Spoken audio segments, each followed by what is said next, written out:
यदि किसी कॉलेज या यूनिवर्सिटी के द्वारा किसी विद्यार्थी के ओरिजिनल डॉक्यूमेंट्स रख लिए जाते हैं तो वो सबसे पहले अपने डीन को एक लिखित एप्लीकेशन दे जिसमें वो 2018 के यूजीसी नोटिफिकेशन का जिक्र करे और उसमें एप्लीकेशन में कहे कि हम इस नोटिफिकेशन के थ्रू आपको हमारे ओरिजिनल डॉक्यूमेंट रखने का कोई अधिकार नहीं है और ये मेरे कानूनी अधिकारों का उल्लंघन है। यदि इससे कॉलेज और यूनिवर्सिटी उसके ओरिजिनल डॉक्यूमेंट वापस नहीं करता है तो यूजीसी वेबसाइट पर जाकर आप यूजीसी को एक शिकायत पत्र मेल के माध्यम से भेजिए और लिखित में भी आप भेज सकते हैं।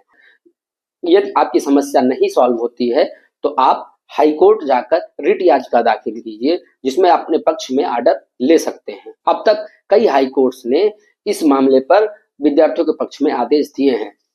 2023 में बॉम्बे हाई कोर्ट ने कहा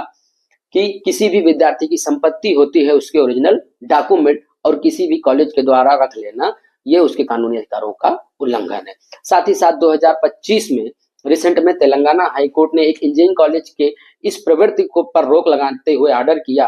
कि आप ओरिजिनल डॉक्यूमेंट किसी भी विद्यार्थी की नहीं रख सकते हैं, चाहे उसकी फीस जमा हो या ना जमा हो। ये कहकर आप नहीं रोक सकते कि उसकी फीस नहीं जमा इसलिए हम ओरिजिनल डॉक्यूमेंट रख लेंगे।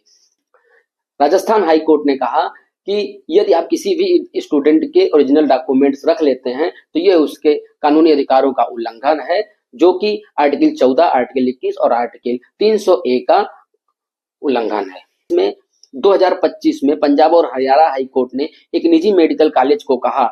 कि किसी भी स्टूडेंट्स की ओरिजिनल मार्कशीट आप नहीं रख सकते और यदि आप ऐसा करते हैं तो ये उसके कानूनी अधिकारों का उल्लंघन होगा क्योंकि कोई भी मार्कशीट ओरिजिनल डॉक्यूमेंट उसके जीवन भर की कमाई होती है और उसकी संपत्ति होती है। असली डॉक्यूमेंट केवल आप वेरिफिकेशन के लिए इस्तेमाल कर सकते हैं जैसा कि 2018 के नोटिफिकेशन में